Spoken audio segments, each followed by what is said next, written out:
Welcome to Behind Them Sticks. This is your boy Ham Solo. I am with an awesome guest today, Mr. BoomstickXL. What's going on, brother? How you doing?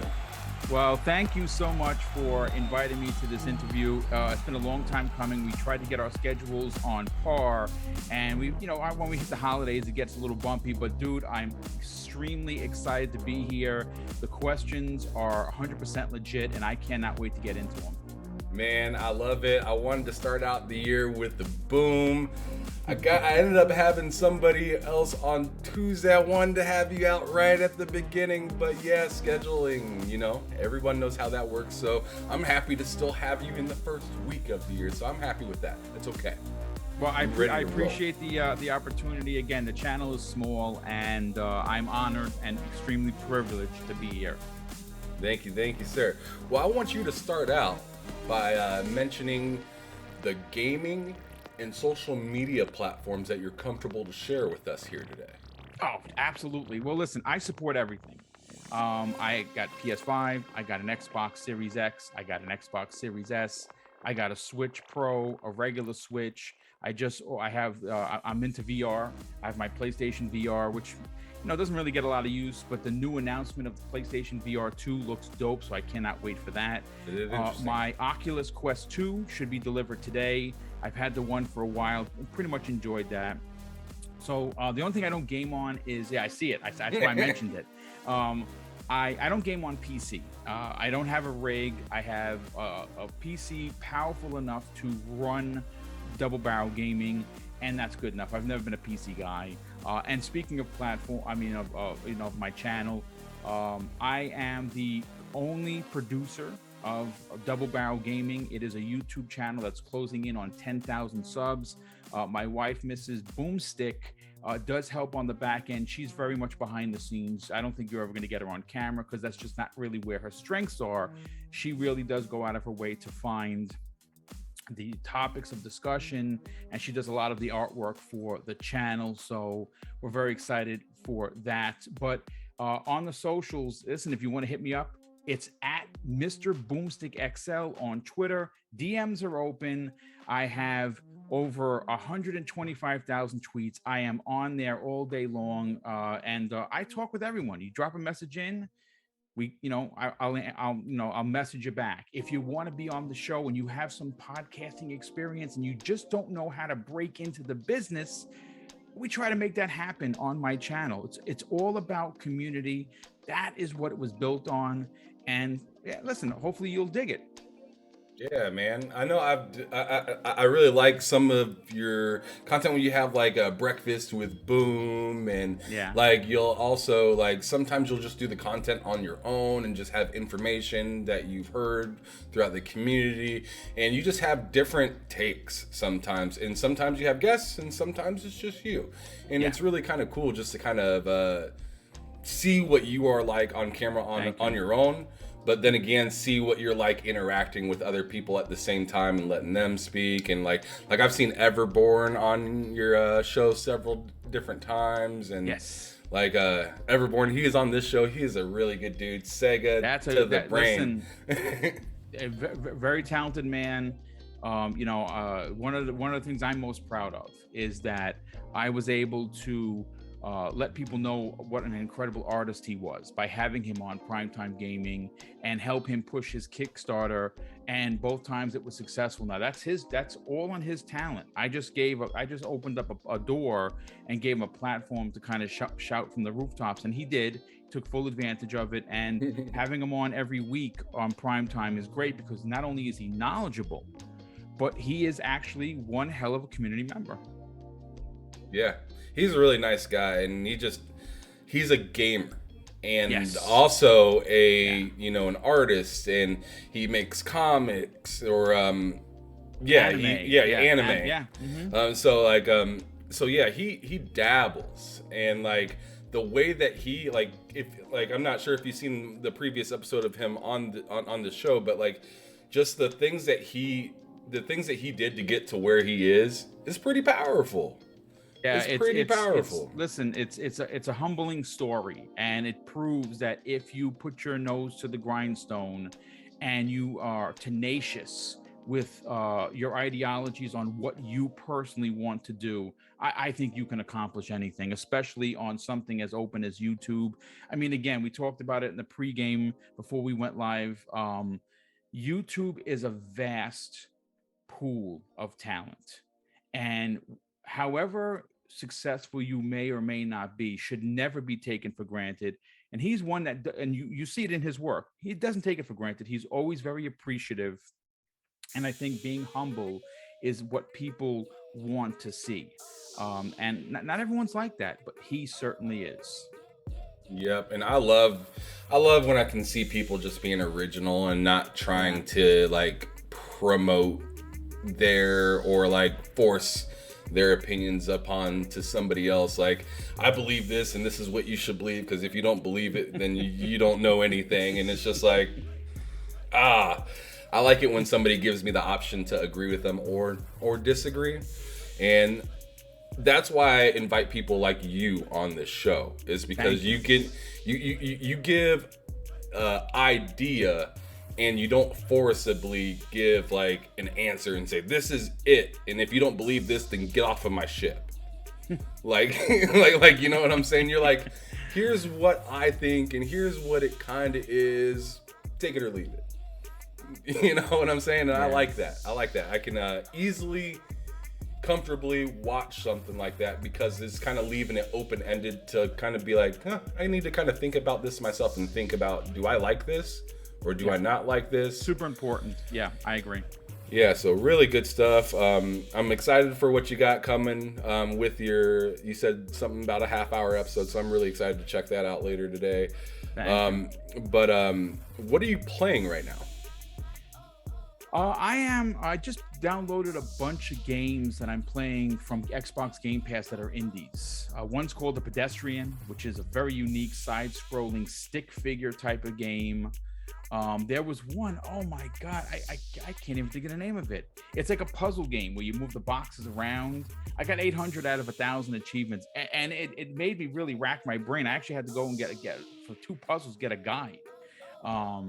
I'm playing Guardians of the Galaxy. I'm close to beating that. That is, man, if you missed out on that, shame on you. It's $30. I did not. I beat it. Please, anyone that listens to this, take me up on my word.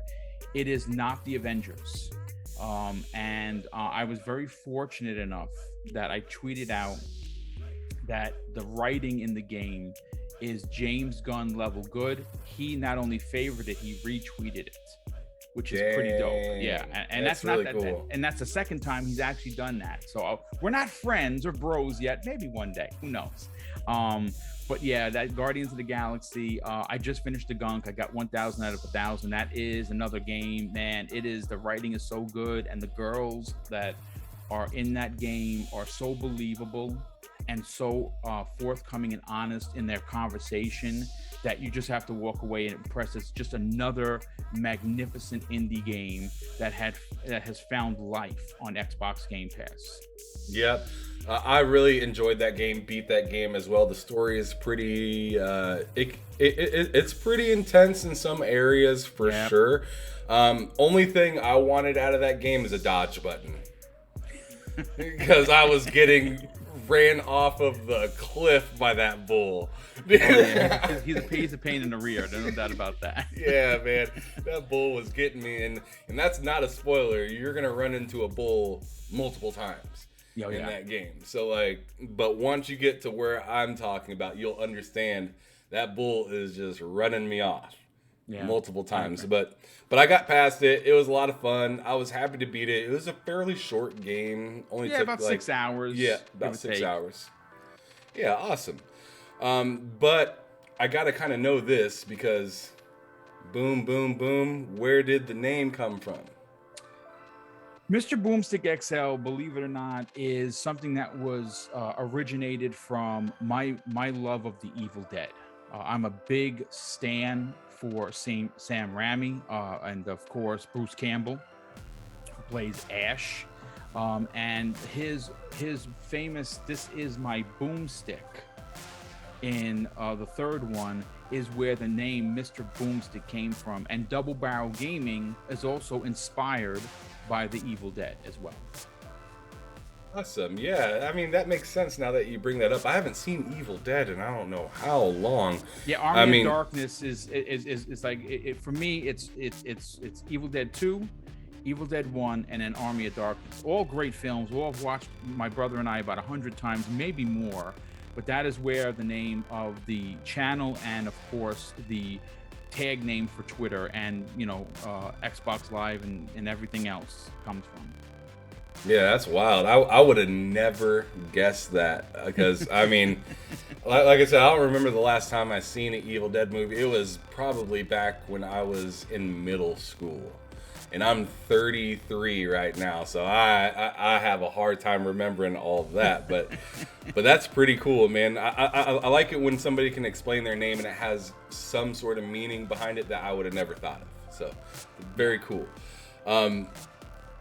But with that being said, what was like the thing that kind of got you into gaming? Like, is there a specific console that did it, or is there like a game within that console that like had you just grasp and you just couldn't kind of like, they're telling you to go to bed and you're just like, I'm willing to get in trouble for this.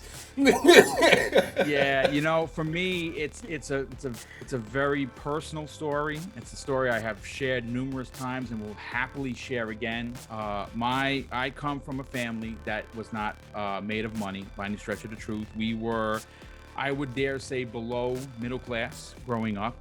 But we always had, my parents always found a way, right? That's what made them great parents. And in 1978, my father surprised us completely out of left field with the Atari 2600. He brought home the game that back then came with 2 controllers and Combat, which was the pack-in game. And he had purchased Pac-Man, and I believe it was Missile Command as well. Those are the 3 that started it out for us. And from there, I have from 1978 to current. It's going to sound improbable and potentially impossible to say out loud. I have never missed a console launch since 1978.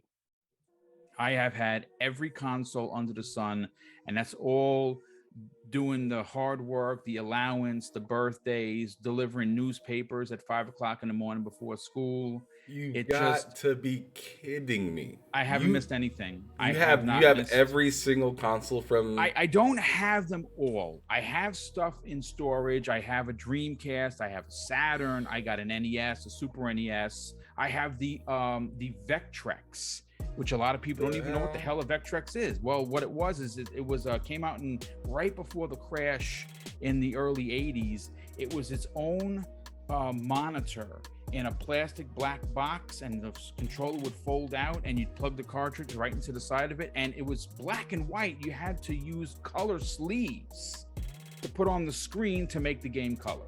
Oh my god. I've had everything. Insane. I've had Intellivision, I've had ColecoVision, I've had every iteration of the Game Boy. I had the Atari Lynx. I had the Jaguar. I had the CD on the Jaguar. I've owned everything. I've even owned at the same time the Neo Geo cart, and I had 17 cartridges for it, and those things were $300 a piece. Now, I didn't buy them all. I went to a flea market. They were selling them for $10, and there went the birthday money. I bought everything that they had, and I also had the Neo Geo CD. I had everything, and I used to import everything back in the days as well. I don't drink, I don't smoke, never done drugs. I don't hang out with the boys at the bar, none of that stuff. I don't, none of the stuff that people use, spendable monies for. For me, it's always been collectibles, toys, comics, and of course, video games. Gotcha. See, that's really cool. I gotta ask you, and how many games did you have for the Panasonic 3DO?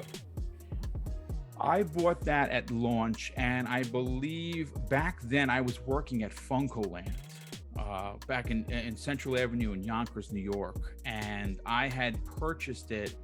I think I bought every game that launched with it. I believe there was like a Mortal Kombat game. I don't remember the name of it. It was pretty terrible. They had Need for Speed. I had at least 20 games for the 3DO easily. Man, that's a console that I want to this day, just to like have it, because it's so hard to find. It's you know what I mean. There are times where you kind of want to punch yourself in the face that you let things go. Yeah, like, my God, what was I thinking? But you know, it is what it is. There's only so much room in a storage that you can put stuff. I do love it when I see people have like 20 of the OG consoles. You've seen them online where they have everything lit up and it's just it's like a museum. Maybe one day. Yeah, see that's where I want to go with it eventually. But yeah, with what you just got done talking about, with like everybody has sold. Yes, man.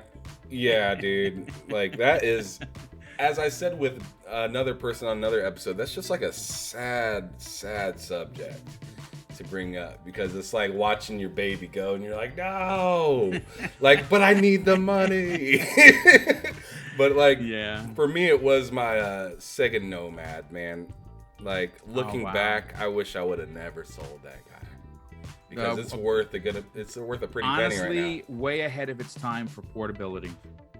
Way ahead of its time. Because look how popular the Switch is. It was a Switch.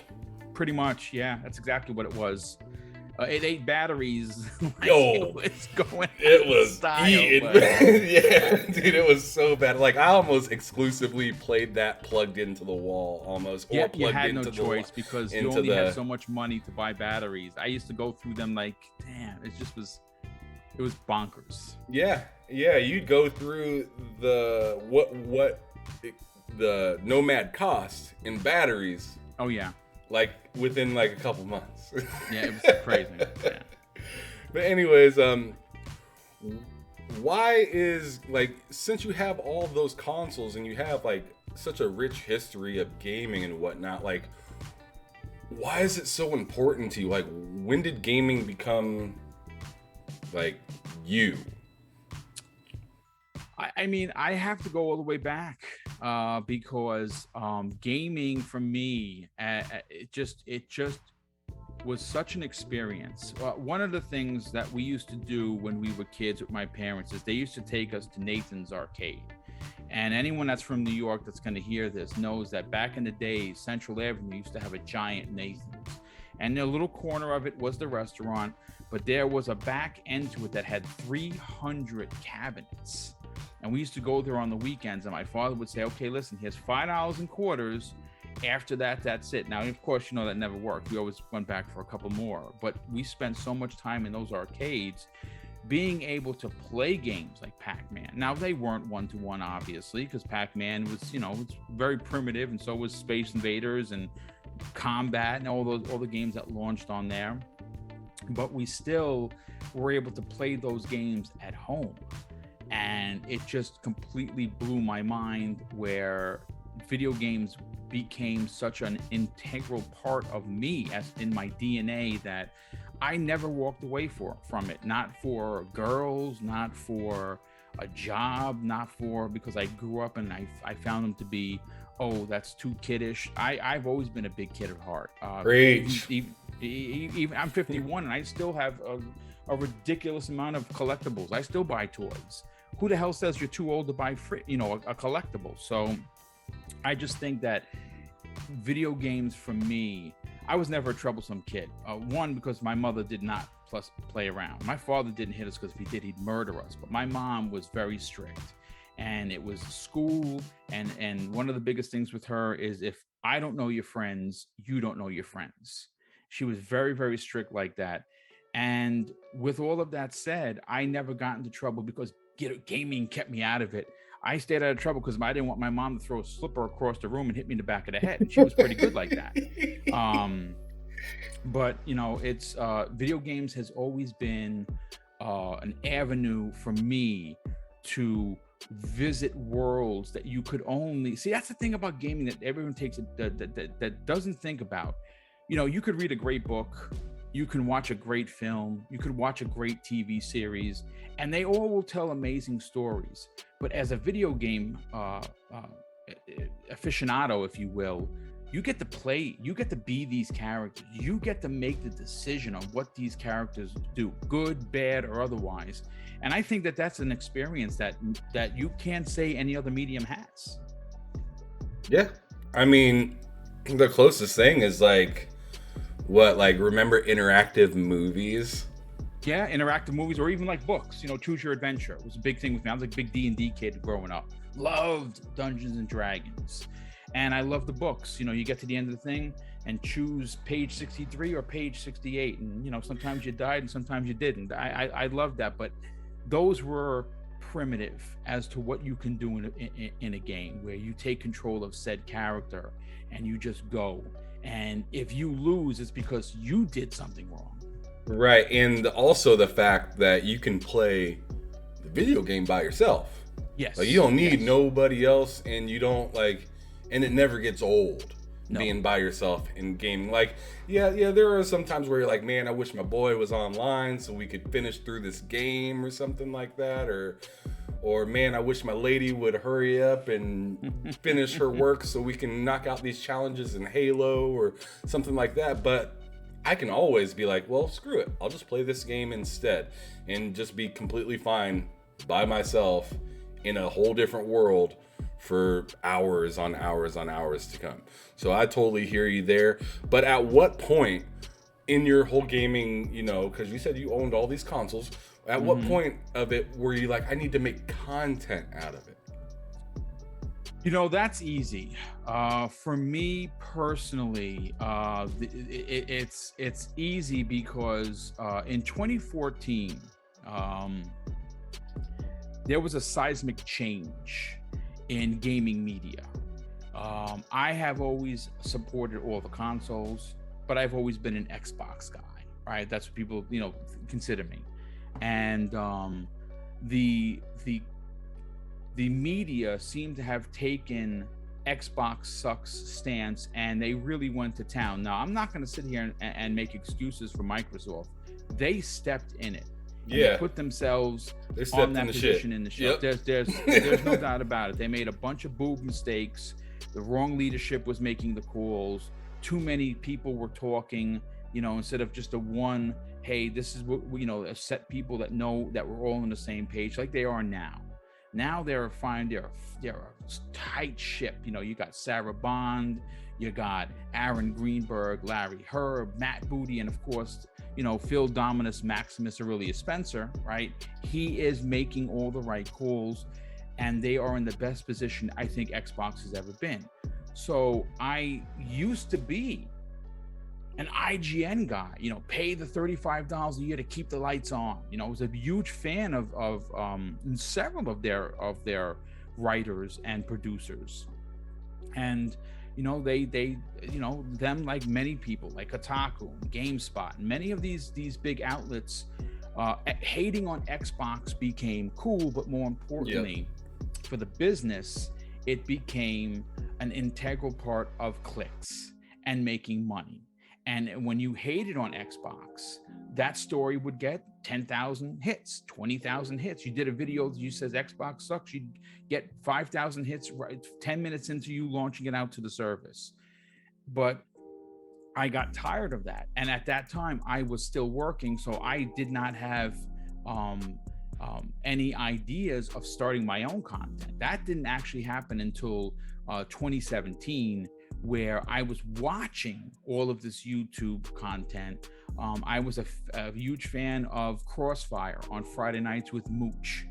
And I reached out to him and I said, hey, is there any chance that you have people, community members come on the show?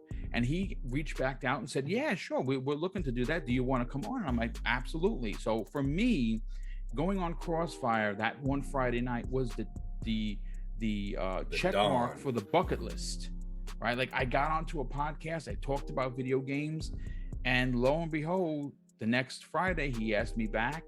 The following Friday he asked me back again, and then by the fourth Friday he got such good positive feedback from the people, he asked me to become a full-time member. And I spent 2 years there before I decided to do my own thing. And in 2017, I created Double Barrel Gaming, and I am closing in on now 3 million views, which is Jeez. pretty big considering that I'm not even at 10,000 subs. Quality, man. You got a Thank lot you. of good people on there. You're Yes. a good guy yourself. You handle Thank yourself you. really well, and you're not like poking the bear trying to piss people off. So you No, can be I you can be consistent because you don't have to search for something to hate. You can just be you, and that's awesome. yeah. I mean, for me, it's like for some of these things, like some of the videos, I'm not gonna lie, they're funny, they're fun to watch sometimes, and some of these people are goofy, and like they're just over the top with it. But like I look at that and I'm just like, well, they need something big to happen all the time for Yeah. them to continue that content, or else it just gets stale and people are just like, well, this dude's reaching now. Yeah. For a person like yourself, you don't have to do that because news is always coming out, and if you don't force an opinion on something, then you leave a lot open to interpretation, so you Yeah. give other people the opportunity to kind of think about it and view it for themselves. You're just the messenger. Don't shoot the messenger. You know what I'm saying? And I love that about your content. Um, I like that about my buddy Matt. He has really good content. Like you said, YouTube is kind of a gold mine of greatness. Like a lot of people are really good at what they do, but I'm wondering who can be sustainable. And seeing like you and like Dealer, Cole, Gaz, like you guys are fairly positive, and you guys are a little bit on the Xbox side because you guys are just sick of hearing all the slander all the time. And Yeah. and I'm with you on that too, man. Like I've been with Xbox since the PlayStation 2 and GameCube era and whatnot, and that whole music on the console thing just blew my mind. So I was just like, get rid of the GameCube, get rid of the PlayStation. I'm trying to play NFL 2K and listen to my music every time I score a touchdown, or play Conflict Desert Storm and listen to my music while I'm going through the desert and stuff like that. So yeah, I mean, you got to be versatile, and you got to be able to be positive, and you got to be able to be negative about something just with honesty and not just with sheer hate. Like for instance, I just the other day was talking about, man, I was tired of my Xbox controller because I have 3 now that have stick drift. Yeah, it's a problem. Yeah, And absolutely. and some people are like starting to call me like a PlayStation fanboy and stuff like that. And I'm like, no, I'm not a fanboy. I'm just tired of my shit breaking. Yeah. like I love Xbox. That's that's my dog. But like I'm gonna be honest. If something sucks, I don't. If I don't like something, I'm gonna be real about it and be like, man, I'm tired of this stick drift. Just like I'm tired of the share button with the whole, like, you know how bad, and sometimes it will like freeze your game up a little bit when you hit when you hold that share button. But I have the same gripes for PlayStation. Rest mode, it's over a year and we still ain't got rest mode figured out. Yeah. So I mean, there is no perfect console. There's no such thing as a perfect console. So all these people rubbing people's booties saying, oh, PlayStation is so great, I just think it's weird. And the same thing with Xbox. Like, oh, Xbox is so great, don't say anything bad about it. It's like, well, how are we supposed to fix anything if we don't say nothing bad about it? Yeah, you got to be honest. I mean, that's one of the biggest thing we were talking again pre-game about, me being as transparent as I am. I think it's an integral part of my content. I think it's an integral part of me as a person, and it's why that, you know, there's little left for interpretation when it comes to me, my personal life, my content, because I think that people want to know more than what game you're playing. People want to know if there's things going on in your life that are tough or not tough, or, you know, the fact that I talk about my misses all the time. I think it's important. I think not everyone is going to do that, and I'm not suggesting that you should. I'm saying that for me, that's how I do my business. Oh yeah, I'm very similar in that point. Hell, I got my lady in a few of the episodes of of one of the main shows that we do. She's actually like the person that asks the questions, and me and my buddy Loke are the panel guys that are answering the questions and whatnot. So she's also an integral or like a very serious piece of our puzzle. And yeah, man, I mean, that's what it's about to me. It's just loving what you do and support. Support is so big. I feel so lucky that I have a person by my side that likes what I do. Not deals with what I do, likes what I do. So that's really cool. But we should get moving on to the next thing. I'm gonna ask you real quick, what was like the most memorable time that you've ever had in any game? In a game could be a countless multitude of wow, I can't believe it. I beat Final Fantasy 7 in Japanese using FAQs. I imported it from Japan along with Castlevania Symphony of the Night, and I beat both of them in Japanese using. Was that on the PlayStation 1? Yeah, the PlayStation original 1. PlayStation. Did you have to have the spring in it or did you actually have like a Japanese console? No, I imported it. Yeah, I imported the Japanese. In fact, I bought every game that launched with the PlayStation 1, Ridge Racer, Tekken, Battle Arena, Toshinden. I bought them all. Kilik the Blood, and that game was impossible to play because the Japanese was ridiculous. But one of my favorite gaming moments, not so much in a game, is 9999. The Sega Dreamcast launched, and I already had it. I had it 6 months before because I say the name of that game one more time. What's that? Sega Dreamcast? No, the name of the game. Kilik the Blood? You said 9999. Oh yeah, 9999. That's when the Dreamcast launched. Here in the States. That's the date. Okay. Yeah. Gotcha. And I already had it. So like most launches, in modern console, I bought everything. I bought every launch game for the Dreamcast, everything. A lot of games. And yeah, it was like, I think it was like either 20, it was between 27 and 30 something games. I bought everything, including extra controllers and memory cards, you name it. I worked a ridiculous amount of overtime, and it all went for gaming. That's one of my things. But we here in New York, it happened to be during a monsoon.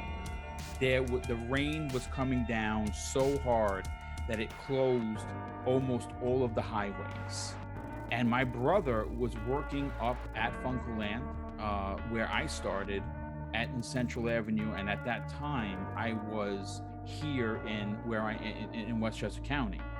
And back then you didn't have GPS, right?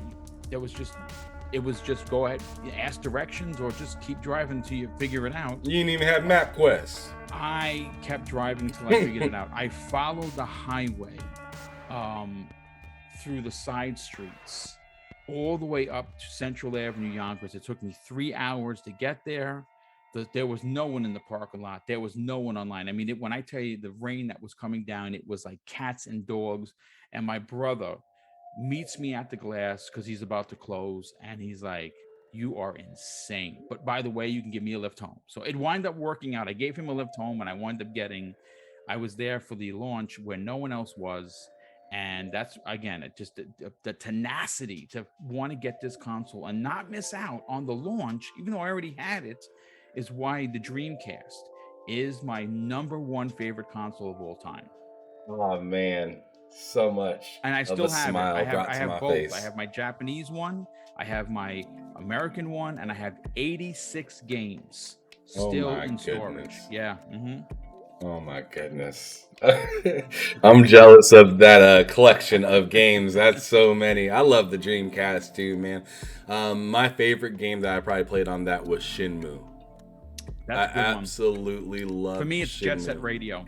Ooh, that's a good one too. Jet Set Radio was super duper fire. Crazy Taxi was a fun arcade game. Sonic Arcade, or not arcade, but Sonic Adventure. That was an excellent game. But yeah, and what was it? Ready to Rumble and House of the Dead 2. House of the Dead 2 used to piss me off, man. That game used to piss me off real good. But anyways, very good memory. I love that. Pouring rain, don't care, out in the wild to get what you want. That's awesome. It was scary. There was some times where I was rolling through 2-3 feet of water, but I was like, I am gonna get there in this damn Chevy. Oh yes, absolutely. You sitting there, you probably got the window rolled down to keep the glass from fogging up and everything. It was an old car. It was an 85 Monte Carlo is what it was back then. It had some years on it, and it was, it was what a kid would be driving. Man, you lucky you wasn't driving a new Kia back then. You mess around and float to the side away or something like that in that 2 feet of water. Them old school cars didn't care. They bum rush through anything, man. But anyways, here's a little fun game that I like to play. We're gonna move on to the next thing. When I say the name of the publisher or developer, I want you to tell me the first game that kind of comes to your mind. Oh, super easy. Absolutely. Okay, so this should be kind of fun. I'm going off the top of my head, so you're going off the top of your head. We're going off the top of our heads. So with that being said, I'm going to start out with Rockstar. I mean, GTA. Again, for me specifically is Grand Theft Auto 3 Vice City.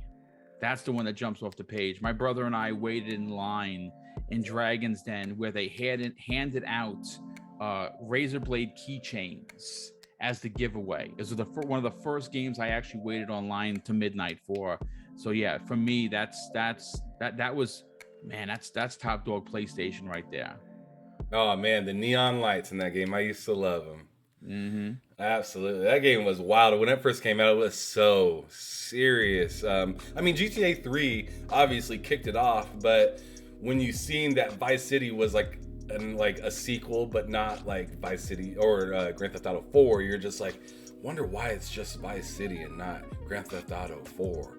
And like, I was thinking at first, oh man, this is gonna be kind of like a short, okay game since it's not called 4, it's only called Vice City. Like it's almost like a DLC with the way that we look at games now when we, when we get another piece in, it seems like DLC. But that was a big ass game too.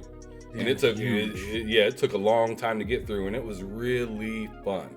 But next thing I'm gonna say is Insomniac Games. Ah, man, Insomniac Games. I mean, listen, you can go back to some of their greatest hits, but for me, and we'll never see it again. I actually have two for you. Sunset Overdrive is a hidden gem that a lot of people missed out on for the Xbox. But I'm going to be honest with you, for me, as an MCU fan, as much as I loved Spider-Man 2018, it's got to be Miles Morales for a multitude of reasons. The opening scene with his family when they were about to sit down for Christmas Eve dinner almost got me like crying, because back in the days, my abuela is where I used to spend a lot of my time, and everyone converged to her house for Christmas Eve, and just the decorations on the wall, and when he went into the room and you see the records, it's all of that is real. Someone experienced that at Insomniac and said, we got to put this into the game, and it hit me so emotionally hard that I had to literally stop because I was welling up, because those were some of my best memories. Yeah, that is awesome. That's a really good story behind that. Damn. I mean, it just everything was so authentic. The food, sitting down together, the playing the records, the Spanish decor, all of that was real. My grandmother had that in her house, and it used to amaze me. And to see this represented in a game, oh man, dude, hard to top. Really hard to top, to be honest with you. That scene was fantastic. I remember what you're talking about, because you have to go the power. Fix the power. Yeah. Yep. You got to go do that, and yeah, it's just really cool how tightly knit they kind of brought all the characters, and like they were family right then and there, and then kind of the story kind of starts to veer. Yeah. Kind of after that, but like, yeah, man, really good. Really good answer to that. Thanks. For Insomniac. The next one I'm gonna bring up is a little older, 989. 989 Studios. Oh my God, dude.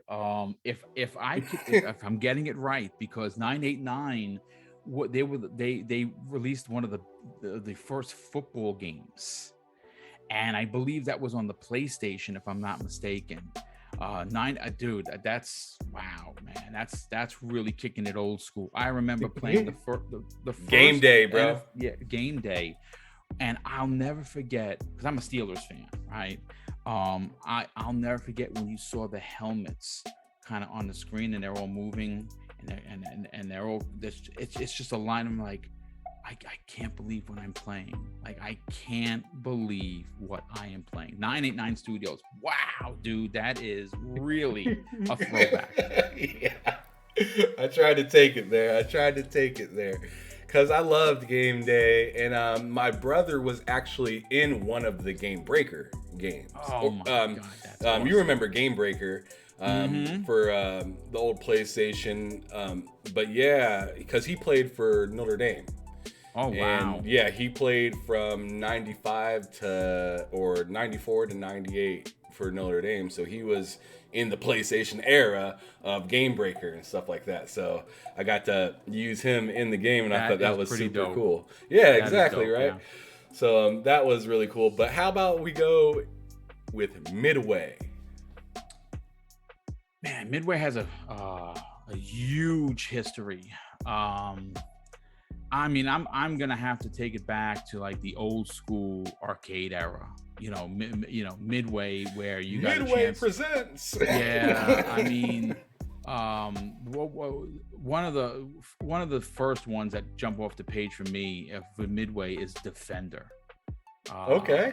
Yeah, that's I mean, because I remember specifically playing that in the Nathan's arcade that we talked. You're talking about with the ship that you can like twist around and go backwards. You go back. You go back and forth, and you're trying to protect the people from getting picked up by the aliens. It's if I have to pick something, an old school for Midway, it's definitely that. Okay, let's go a little bit forward to Sony Santa Monica. Sony Santa Monica, I mean, they've been around, but I don't think that they got the notoriety that they deserved until Cory Barlog reintroduced us to Kratos. Okay. I mean, it's God of War is, I mean, I beat them all. Like on the PSP, I beat them there. The two iterations there. I beat the 3 on the PlayStation. But man, what could you say about that studio? If even by today's standards, if you go back and you play God of War, you're just unbelievably amazed that the PlayStation 4 was able to do that. I mean, down to the vegetation, the colors, the story. It just I'm super pumped for Ragnarok, which is coming out this year, well, hopefully anyway. But yeah, for me, Sony Santa Monica, that just, it's got to be God of War. Okay.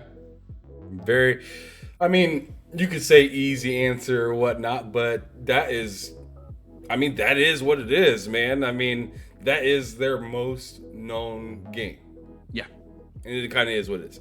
But THQ. Man, they've come and gone, and they've done and then come again.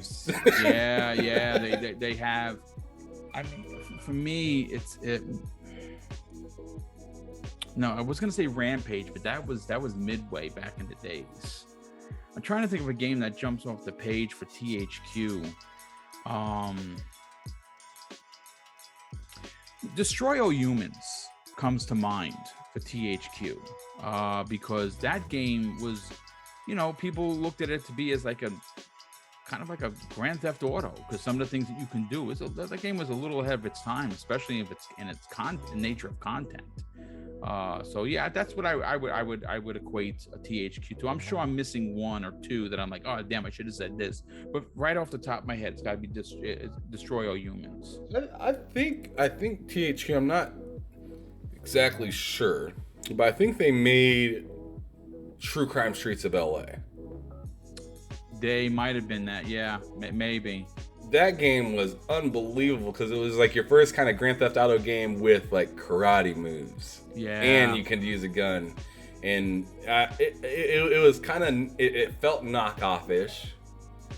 but it still had that fun aspect, especially because you had different buttons to fight with and not just like, what was it, like circle or square, where it's just one punch button. And they ended up changing that in Grand Theft Auto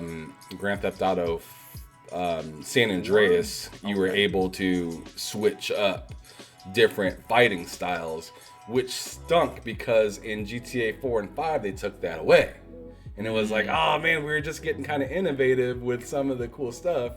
And then, physics got really big and they kind of dropped some of the cool things that you could do in the previous game. But I got a couple more. I'm going to go with Capcom. Resident Evil 2, 98. My favorite game of all time. Off top, that was fast. Favorite franchise of all time. Favorite game of all time. I beat Resident Evil 2 backwards and forwards within the first 2 days. Started with Leon, finished with Claire, start with Claire, finish with Leon, beat Hunk, beat Tofu, you name it, I beat it all. It is my favorite game of all time. That's the jam. Yeah. Gotcha. All right, so the last one I'm gonna end it with is EA. Electronic Arts. It's super easy to just, yell out Madden, right? We all had our Madden experiences with EA. But you know what? You know what I want to say that a lot of people slept on that I think I would love to see come back, and there's no way we could do it because of licensing. Def Jam was freaking incredible, bro. Vendetta? One. It was so freaking good. Because I grew up with hip hop. Like I listened to my and you're in New York. Yeah, my palette for music goes from the 50s all the way up to the current. I listen to everything. But hip hop is what I grew up on. And my God, a fighting game with all of my favorite artists was bonkers back then. It's even more bonkers to think about that existed now. Yeah, man, fighting with Noriega and oh my God, and they all had supers and the bass would shake on the stage. It was extremely the story was so cool, man. Yeah, it's like you're trying to like it's like you're trying to like up your career from the like I don't know how to describe it the best, but like it's just such a cool little story, dude. That game had no right to exist, and it did. Yeah, exactly. It didn't need to be a game, but when it was fire. And a game like that right now is going for like $50. Oh yeah, maybe because it's rare. Yeah, and extremely rare. Yeah, so that is a very good answer. I love it. Love that answer because that was a great freaking game. All right, well, what is a kind of game or genre that you just don't want to play? Don't really like it, or I don't want to say don't like it, but like, something that you're like, that's backlog. Yeah, for me it's RTS. There's one That's the most specific popular one. answer. There's one specific one that jumps off the page that I will play, that I own a sealed copy and an open copy. I've beaten it all 3 campaigns, forward, backwards, and otherwise. Back on the OG Xbox, there was something called Aliens versus Predator, and it was an RTS, and it was a freaking amazing.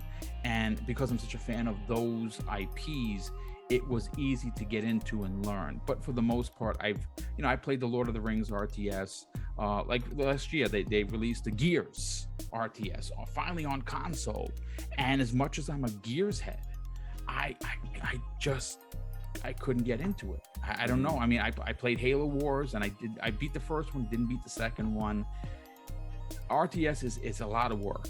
And sometimes the management of all the resources gets a little overwhelming, and I'm like, I'm getting annoyed, and that's not why I play games. Right.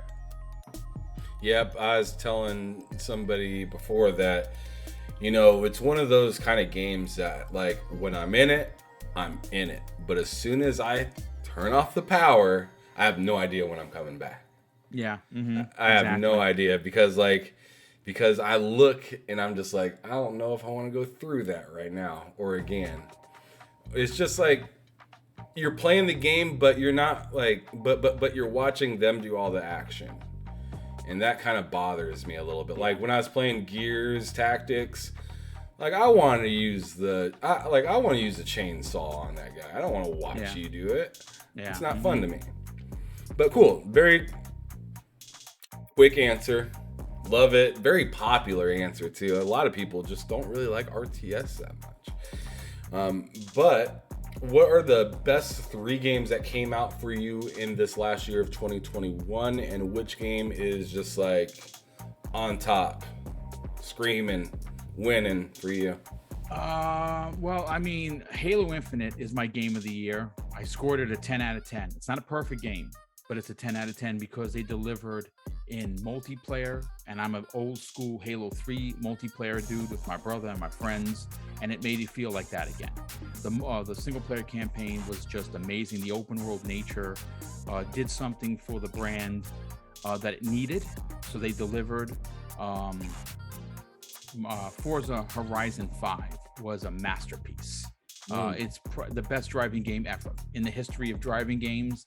It is just a masterclass achievement by Playground, which has me incredibly excited to see what they bring to the table with Fable, because I mean, just look at their past work. And the third game, the third game for me, believe it or not, is going to be a game that did not launch this year, but I discovered it because of my nephew, and it's so good and it's so much fun that my wife literally and we play every evening, and that's Animal Crossing for the Nintendo Switch. Okay. I have over 1,000 hours in that game since I started it in the spring of last year. And yeah, I know it launched the year before, but I didn't own it and start playing it until last year. And it's just because it connects my nephew and connects my wife, and we do all these things together. It's a very special game for its simplistic nature. Your answer makes me want to restructure my question for the future and be like, you know what was your favorite games of 2021, instead of like forcing people to almost pick a game that came out and that you're not, like, because sometimes you don't get to a game for a couple years. It comes out. Yeah, exactly. Like for me, I've been on Xbox how long now? Since like the very first one, and I'm just now playing the Mass Effect games.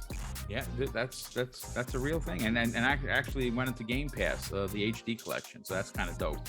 Bought it when it went on sale for like $25 or $30 or something like that, and I was like, man, that's a hell of a good deal. And then it said it was coming out on Game Pass, and I was like, damn it, but it is a kind of on my backlog right now, so like if they take it off of Game Pass, I still got it, and I got it for a really good deal, so I ain't tripping. I'm not mad to own a game. I don't see any problem with that at all. But oh yeah, and then the Forza, man, I haven't played that good of a racing game personally since Gran Turismo 2. Yeah, and that's going back. Gran Turismo 2 was fire. My favorite racer of all time on a PlayStation is not Gran Turismo. It is the racer, the dirt racer that launched with the console. Oh my God, Motorsport. One of my favorite races of all time. Motorsport for the PS3 is just one of my favorite racers. That studio does not exist anymore. It's a shame. And this, I played, so I'm level 116 in Forza Horizon 5. I have half the cars. I have millions and millions and millions of dollars. It's a game that I just want. If you want to just chill, you put it on, you record some footage for your podcast, and you just drive. And it is a masterclass achievement for playground games. Oh yeah, it was fantastic. I'm up there in levels too, like 150 or 60 or something. I don't know. I'm nearing the prestige area. Nice. But yeah, that goes to show you, man, like how good that game is, because I was like maybe level 30 on Forza Horizon 4. And yeah, I didn't enjoy 4 as much as I did 3, and 5 is just ridiculous. Well, 4 I didn't really enjoy it because I don't like driving in England. I just don't enjoy games in England. Like, also, what was it? Watch Dogs Legion was also in England. Hated it. Like, I just hate driving in England games. It just turns me off for some reason.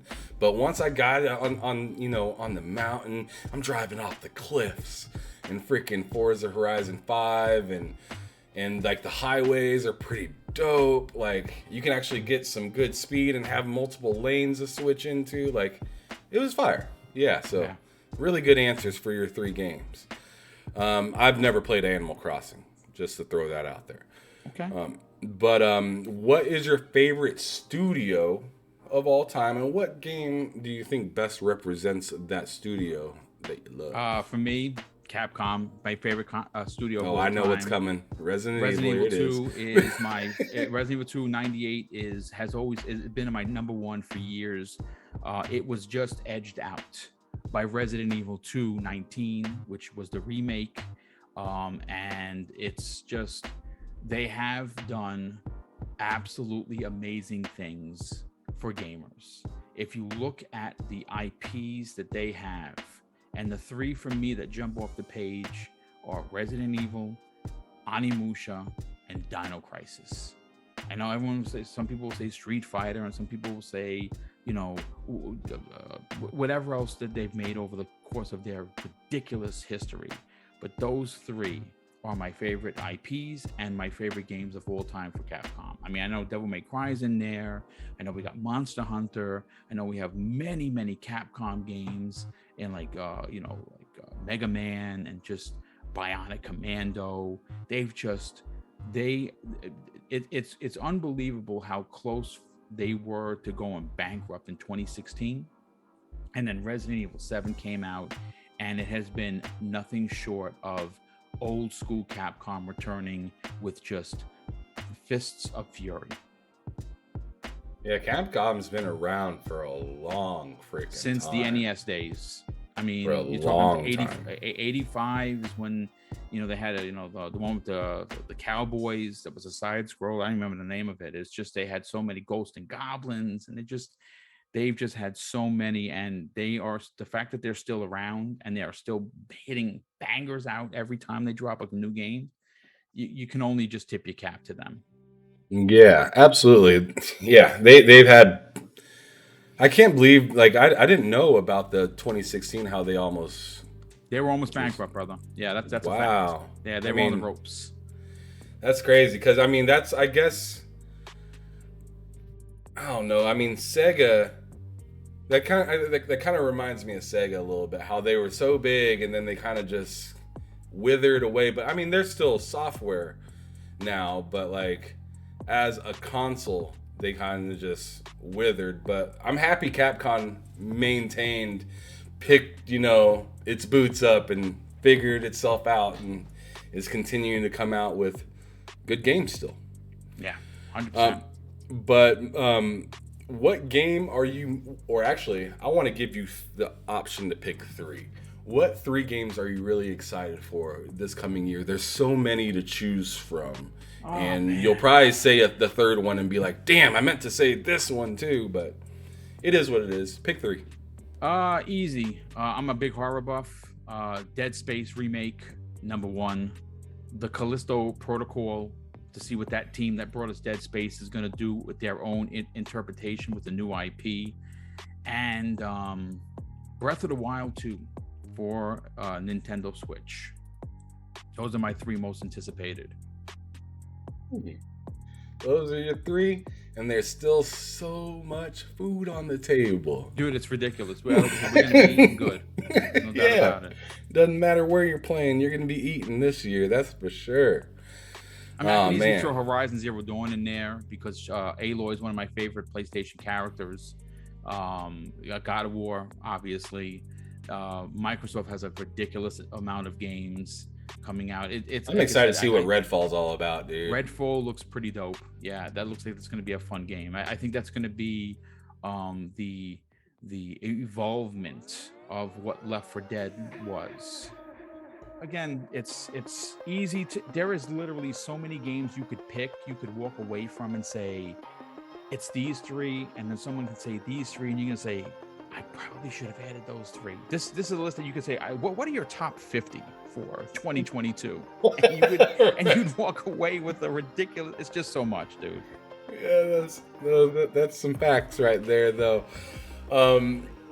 So we have your most exciting games that you had coming up, but if you were to just step back into the past and think about 2 games that you love so much that you would bring them back to now, what would those 2 games be? Super easy. Banjo-Kazooie, number 1. And Onimusha. Or, you know what? No, not even Onimusha. Dino Crisis. I would love to see a new Dino Crisis. That's wild. I haven't heard anybody say anything about Dino Crisis. That's an old one now. That's really old. That's one of my favorite franchises for Capcom, hands down. That's awesome.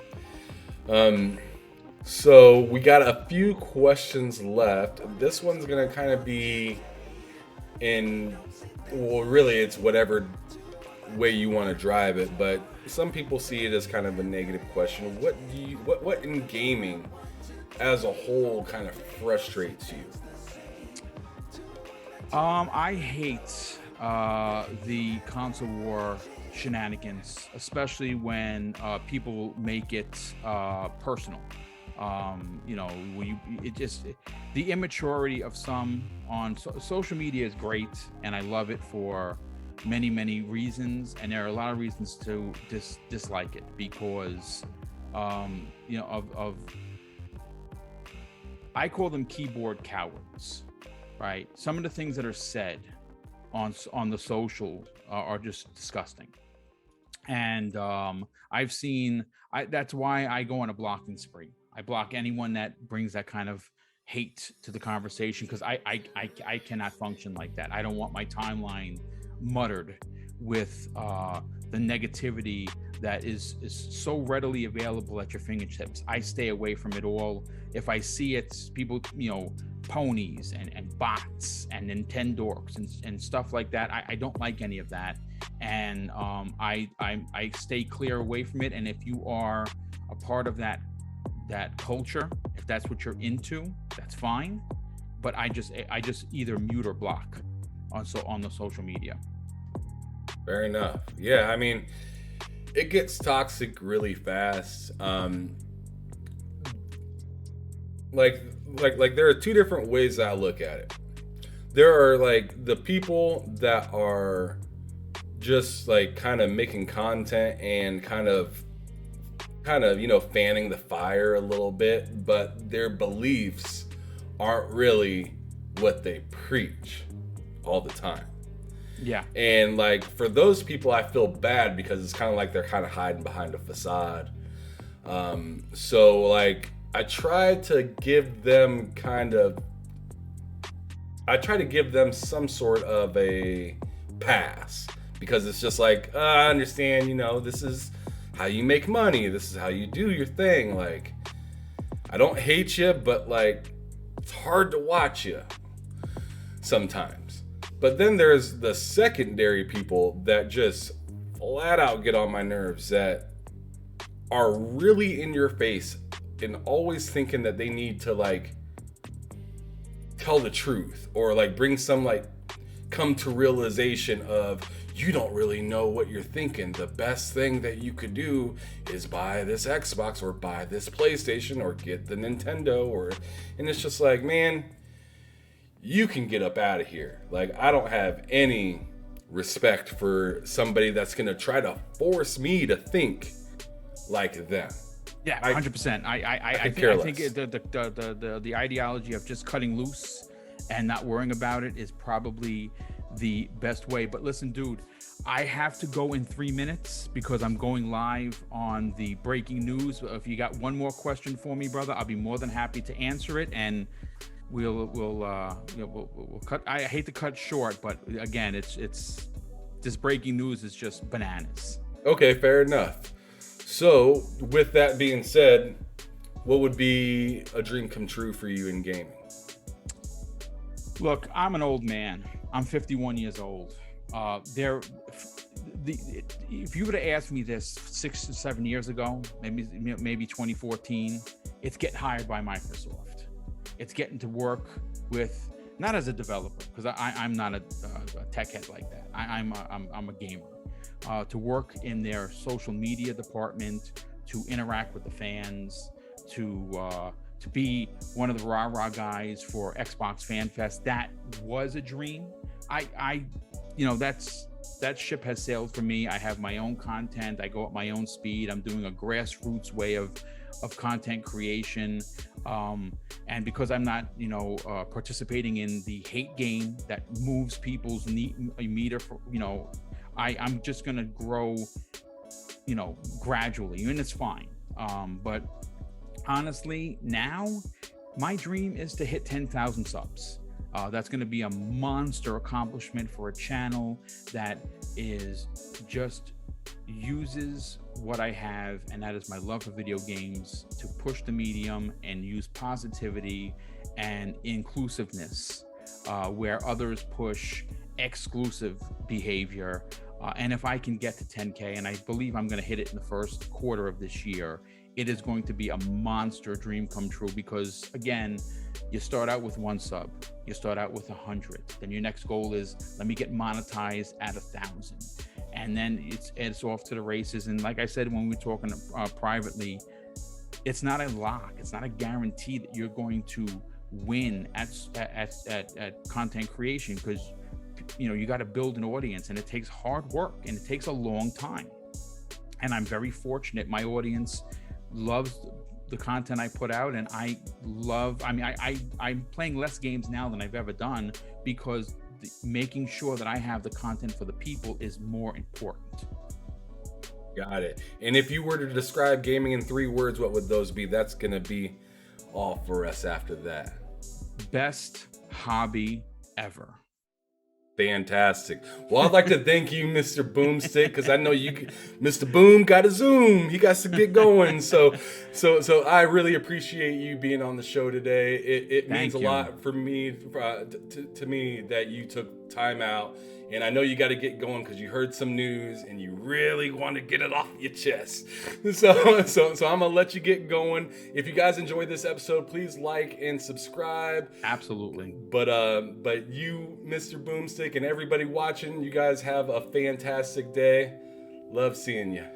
Yeah, thank you very much, brother. And we got to get you on the show. We got to get our schedules. We got to have you either prime time, Xbox Factor. We will work it out in the DMs. We definitely got to get you on one of the live shows. Fantastic, man. Well, love the content, and I can't wait to see what news you have here shortly. Thank you so much, brother. Thank you. Yep. Have a good day, bro. All right. Take care. Do it! Make your dreams come true! Just do it!